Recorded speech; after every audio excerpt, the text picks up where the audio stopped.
Welcome to another episode of Mommy Needs a Break, because we mommies need all the breaks so we can get. I'm one of your hosts, Megan Thomas, at Meg Scoop everywhere on the internet. And I'm Marisa Johnson, and she is Marisa J. And follow this podcast at MNAB Podcast everywhere podcasts are found, including Instagram. I mean, our podcast ain't on there, but just find us on there. Just click the links. And make sure you like, share, and subscribe this episode as well. So this episode is pretty interesting. We're going to be talking about how moms need wives. What? I'm a mom and I need a wife. We'll explain. And also, if being a vegan affects the behavior of your kids. So yes, kids are bad. Crunchy. I'm just playing. Don't bring the word crunchy back. I had so many people in my DMs talking about I was crunchy. It's to help your behavior of your children. So, all right, we'll see. All right, but before we get into that, what are we doing? Well, we have some Ain't No Shame moments. Oh, yes. Right? So this is our segment where we kind of vent out our shameful parenting skills, except we don't shame each other. Don't be shaming us either in the comments, because some of y'all be like, you've done it too. Okay, my Ain't No Shame is, there ain't no shame in leaving your child crying in public on the ground. Like leaving, like for real, like walk out the door. You left the store? Left them in there on the floor crying. What? Like what? Okay, so actually we were at the public library, okay? They had like a library time, which makes it worse because the library is quiet. Oh, yeah. Okay? And we were leaving. They do like this thing for kids once a week, his age group, like for, toddlers and stuff. So we're at library time, we're leaving, and he doesn't want to leave. He's having a blast. Mind you, there's like one other kid left. All the other kids have left. I like waited to, what I'm saying? Right. He's out, right. It's like, and ain't nobody here, like, it's time to go. So I walk out and he's just like, no, and falls out on the ground. And I looked at him and I was like, who the white baby is this? Because what you're not going to do is have this little tantrum in this quiet library. Come on, man. So Matt, I looked at him, I was like, whatever. And I closed the door and I like walked out. Of the library? I was like, who gonna steal him? I'm gonna hear him. Who gonna steal him? I can hear. If you walk away with my baby, I will hear. Did you come back in? I mean, how long did you stay out? Well, I just stayed out there until I heard him stop crying. Oh, okay. Because then I didn't know if like somebody had taken him. No, I mean, I stood outside the door. It was like, it's a room, and I stood outside of it, and I could hear him in there crying. And there was like a couple of like workers and stuff still in there. Did anyone shame you? No, because I think they're all moms too, and they were like, leave him, girl. And there was all black mamas, black grandmamas in there. They were like, girl. Let him cry. That's hilarious. So finally, of course, when he realized like I wasn't coming back through that door to come and get him, then I heard his little knock like, I'm ready. And I opened the door and I was like, you done? Okay, well, let's go. That's all they need. I call it active ignoring. Yeah. I'm actively ignoring you right now, so you can get it together. Take your time. Okay, yeah, get some time. Oh, that's... And then he was good. And then, because I noticed, like, after that, most kids, they're back to being their bubbly self. Like, they don't even realize that they were just crying. They just did it. Right. Halo will tell me, no, she ain't going to eat. Go off over there, skip and cry. I'm just eating my dinner by myself. And, Mommy, eat dinner? Yeah, sure. It's still here. Right. Get up here. You just wasted 10 minutes. Yeah. Man. Oh, that's funny. Ain't no shame. Ain't no shame in that. So it's time for our mommy tips. These are just a couple things that we learned along the way. And if you have some tips, please share them below, because I would like to know some more stuff. And this has to do with traveling. I've traveled a lot with Mav in his, year and a little over a year of his life. He's been on a plane since he was like 2 months old. So I've had a lot of experience from like, how do you travel with a newborn to now how do you travel with a toddler? And, it can be difficult, but I think I'll give you tips, a few tips here, but I think like I'll probably do a series of like travel tips with toddler. This one actually I learned from my friend in my head on Instagram. Hey girl, her name is Linda at Chicken Box. What's up, girl? I'm gonna send this to you. But she put this thing, because she does a lot of traveling with her kids, and she takes their clothes and divvies it up by day and puts them in bags. So if she's staying like Monday through Friday, she'll have a Monday bag, like a 2-gallon size bag or whatever, and she'll put all their clothes. She'll put the PJs for that day. She'll put the outfit, the socks, hair bows, everything. So literally, if you have to like, if daddy needs to dress them, grandma, whoever, pick up the Monday ones, get their clothes, and then she has like one for like extra clothes. Yeah. That's something smart. like that. I was like, that's so smart. So like the first time I did that, it made life so easy. Really? Yeah, because you know when you get right, sometimes you just like dig, and then you'll move stuff where you thought you had it, and then you're like, wait, where were there socks in here? Right. If you just put them in the little bags, you throw them little baggies in there, you're good. It's so funny because when you go visit family, you pack all these clothes. Yeah. And then you end up staying in your pajamas. Like the kids are in their pajamas all day long. It's like, why did I bring all these clothes? Yep. And then it gets mixed up with the dirty clothes. Yep. And you come home and you don't want to unpack because it's like, what's clean and what's dirty. So I feel like that makes it even easier to just put the clothes back. And here's another tip. This is what I did to make that, to free up the whole, like, is this dirty, clean? So the front part, I have like the big suitcase. The front part of it, the front flap, I don't typically like to put like stuff in there unless it's like a book or something, because you know they turn your suitcase on the front. Right. They don't put your suitcase right side up. So when it's that's what's going to get damaged. Yeah. So usually I leave that pocket empty or put a book or something in it. But what I do is I put all my dirty clothes in there. Makes sense. So that way when I get home, literally everything's already in that front pocket. I just take it out, put it in. That's a good tip. Yeah, you definitely need to do your traveling with Meg. It's Meg, like I will tell you, because just in a month, Mav will have taken like 6 flights. Dang, I don't think anywhere. And travel during nap time. I always look for flights during nap time. And then I had a flight that wasn't during nap time. Lord, I was in there like, if this plane don't crash or land soon. Girl, not today. Ain't no good. For me, I was like, I can't deal with a toddler for and it was only like an hour and a half flight, but that also means that you've gotten on the plane like 30 minutes early, because that's how they do. So we're now in a 2-hour. I've been on this plane with him for 2 hours, and he's screaming. He ain't sitting. He just wanted. And he usually isn't bad. I have all the snacks. I've got all the the iPad. I've got everything. I've got the emergency toy, the fun toys he's not allowed to play with. I've got everything. So but after 2 hours, they're just excited. They don't know. Yes, that's why fly during nap time if you can. Fly during nap time. That's a good tip. You got all the travel tips. To run with that. All right. This next segment is called Let's Scroll. Once we get our little breaks, first thing I do is go on the gram. I saw this article about Alicia Silverstone. Oh, the clueless actress. Yes. Hi, Alicia. She is a well-known vegan, mm-hmm. And she credits her son's vegan diet for his good behavior. She said, I've never had to raise my voice to bear. I can just say no, thank you. We respect each other and we listen to each other. When your kids feel good, they act well. So, I mean, hey, I have a vegan child. And when you don't yell at her and you don't do But I will say, Halo does say no, thank you. She does. Halo will be screaming on the top. When I saw that, I was like, okay, you know what? She might be onto something, because Halo is so polite when she's being mean. She is. Like, she'll be like, no, thank you. And she's telling me she don't want this. Like, I'm just not listening, I guess. But she is relative. I mean, she behaves well. I don't know. What do you think? Do you think she's not like. Here's what I think. Overall, does diet affect your brain? Absolutely. I don't think anybody's going to sit here and say it doesn't, because think about it. Like later in life, if you're eating bad, what happens to your body? You end up with all of these chronic diseases. And it starts from the brain. So what you put as fuel in your body, your brain is like sending these bad signals if you have bad food in your body, right? So I don't think anybody's going to dispute that. Now, will I say it affects children's behavior? I think if you're going to compare like a child who is on a diet of like sugar and dairy and meat and like super bad food every single day, then yes, I do think it makes a difference. Yeah. But at this age, when they're toddlers, like they just toddlers. It's funny because when we go out and we see kids, I hate doing the comparing thing. I hate it. I don't know to do it to my kid. But when we do go out, people will say things to us like, wow, she has so much energy. Or like, wow, she's nonstop. And they have a kid too, the same age. And I'm thinking like, well, isn't this what kids do?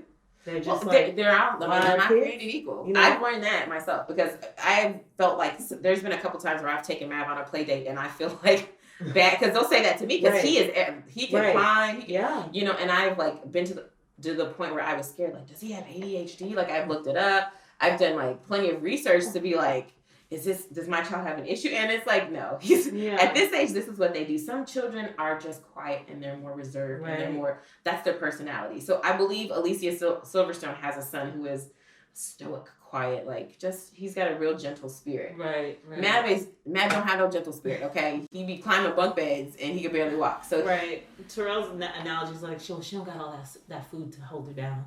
Like, right. She don't got all that processed food holding her down, so she can go on forever. That's just her personality, though. I think she's, Halo's going to be very outsposken. She's bright. She's bubbly. She's just, she's not going to be the little quiet kid in the back. No, not at all. Well, her mom wasn't. So. That's not her personality. Yeah. So, she's going to be a little wild child running everywhere, but that's okay. Yeah. And the same with Mav. Don't y'all try to, because my friends, their kid, like, Mav will be doing it the most. And I'll just be thinking, like, yo, I'm that parent. But it's not because I let him get away with murder. It's not because that's what I used to say when I used to see people's kids just, like, running around and jumping on stuff and like, oh, yo, what kind of parenting do you? But you're trying to let them just be. Like, I just try to let her just be. You should. Do you, girl. Yeah, and I do think, all in all, does food affect your diet? Yes. I mean, your mental abilities and all that, like your development? Yes, absolutely. Yeah. So I do think you need to put good fuel in, so you can get good results out. Something good out of these kids. But I don't know if what she's saying is like, I think her son that's just his personality. Right. Because I don't see, unless that's your toddler's personality, I don't see a toddler being like, okay, unless they're... Right, that type of person. That's fair. Yeah. Right. Yeah, makes sense. All right, Lacey Silverstone, stop trying to... get all of us moms who sometimes let their kids eat meat. Okay. Let's talk about this. So, as a mom, I need a wife. All right. And this is what I mean.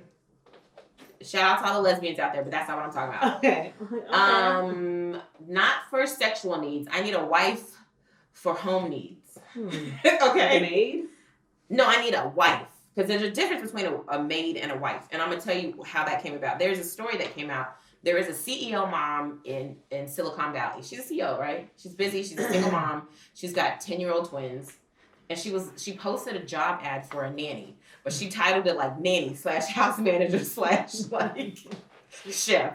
Wow. And it was in 1,000-word job description. And people were going insane because it went viral. And they were like, this woman is asking for a whole nother amazing human being to replace her in this ad because of what she was so specific. Of course, she said stuff like, I do math with the kids and, I need a nanny who's going to be, or a chef who can make organic food. Like, she just started getting real specific. So people were like, vilifying her. And some people were like, no, she's right. So some of the things that she said which, I thought was great and I thought was a little bit much.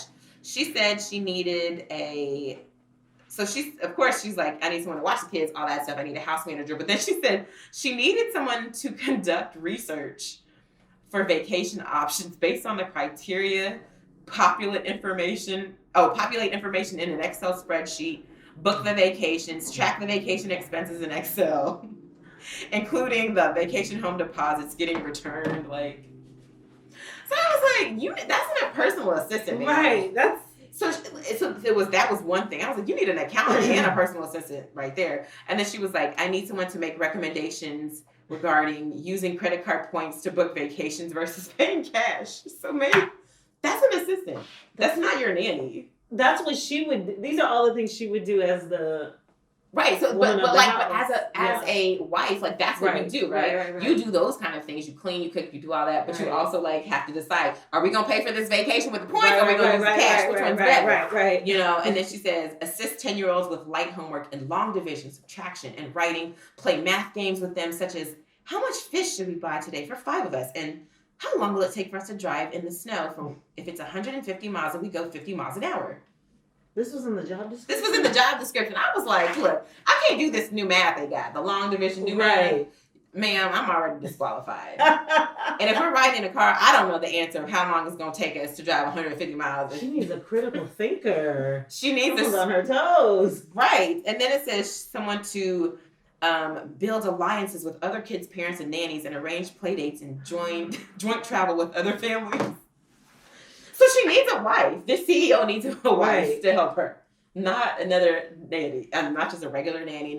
And that's the distinction that she made. And she said, and somebody interviewed the CEO, and she was like, "Yo, there was this like article in the 70s that was talking about I need a wife," and like listed all the things that mothers and wives do. And she was like, I need that person. Right. Because I'm a single mom, I'm a CEO. And for men. Oh, she's a single mom? Yes. And so for men, she's like, what would a single father CEO do? Think about it. Right. He would ask for all of this and we'd be like, we get it. That's right. Because you're a man. Right. And you need that. But because I'm a woman, I have the same job responsibilities as a CEO man. Yeah. So she's like, I need this. She's like, so she basically doesn't want her kids to miss out on anything, right. on having that female connection, you know, the story time, the math time, the homework time, the play time. She doesn't want them to miss out, right? Basically, because she knows she can't do it, right? But she's gonna need another person. Yeah, like if you're not gonna become a lesbian and get a wife who can really do this stuff, ma'am, then you need to hire an assistant. You need to hire a nanny. You need to hire a chef,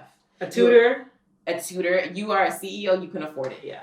So you might as well invest in the separate people to get that. But I get what she's saying. And that just goes, I think that's a bigger discussion about what women can do. What we as moms have to do, because she literally was saying stuff that she would have had to do if she was a stay-at-home mom. Right. These are the things that I would be doing. So I need someone to do this. To do all of it. And then of course the amount of money that she was going to pay. So somebody was like, yo, that's a lot of work. There was one nanny who was like, yo, I've been nannying for 15 years and I would absolutely do this because this woman knows what she wants. And it's nothing worse than working for a family who was just like, kind of like, I don't really know what your job responsibilities are. But apparently she's going to pay $35 to $40 an hour. That's it? With time and a half for overtime, paid time off, health benefits, and a cottage to live in, and a car to use. Oh. So all of this works out to about $86,000 before taxes and benefits. That's not good enough. $86,000? No. What state is it in? Oh, it's in California. It's actually in, what is that area? It's in Silicon Valley. No, but wait, she doesn't have to pay rent. She doesn't have to pay for a car. And she gets benefits. So she literally, the money's going in her pocket. She doesn't have to pay for anything. Fine. She doesn't have to pay for the food in the house. She'll just cook and she'll eat. Right. I mean, unless if she's an organic chef, which is what the lady said, can you cook organic food? I don't know how it's any different from not just buy what says organic on the box. That should be easy enough. But yeah, that's actually good. $86,000, and you're not spending any of your money on any of your personal expenses, and maybe your phone bill. That's it. Okay. And if you're a nanny and you're driving that family's car, they put you on their insurance. Right. So she ain't got to pay for car insurance. She really doesn't have to pay for anything. Okay, I can see it differently now. All right. So basically, you need to hire a mom. Yeah, to be your living person. Dang, that's a lot. So did she get the job? Well, no, that was just a job description. Oh, so they didn't say. Oh. I don't know. I think they took the ad down. I don't know. But that's actually a good deal. It's not. Is she asking for a lot? Yeah, but I don't think she's asking for a lot. I think she's asking for like, hey, basically, I need somebody that's gonna be like family to us. She knows what she wants. She said, I need a wife. She knows what she wants. I need you to do this with the kids. I need you to go get up out the house. Right. Basically. And she was like, look for vacations that are good for the kids, that are age appropriate for the kids, but also something I would enjoy and I can relax at. Yeah. And you probably get to go too. Yes, you'd be going to. So now that I think about it, I'm like, okay. I think about that, yeah. And people were slamming her like, how dare you say, like, you basically need you. That was hating.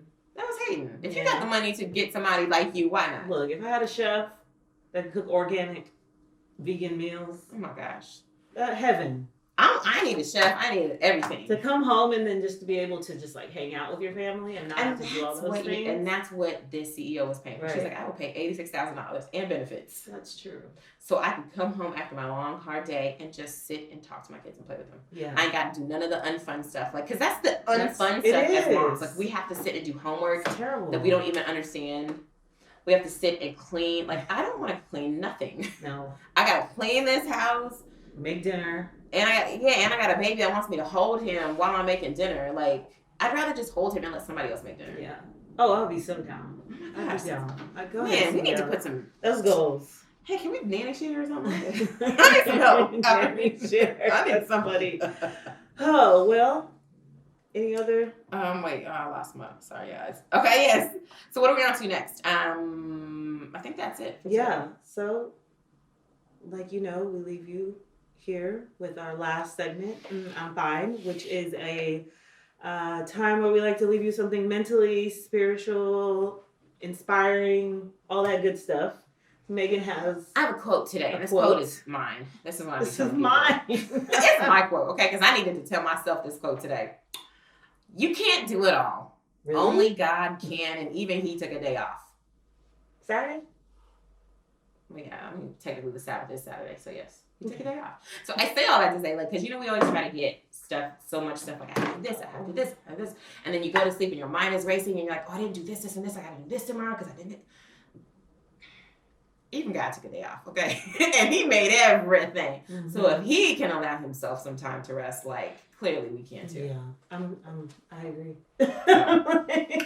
All right, you guys are so grateful that you joined us today. We hope that you get yourself a wife. And a break. Yes, to give you a break. All right, thanks for watching Mommy Needs a Break. I'm Megan Thomas at Meg Scoop everywhere on the internet. And I'm Marisa Johnson, and she is Marisa J. Please follow us at MNAB Podcast and like, share, and subscribe to us. We love you. Bye.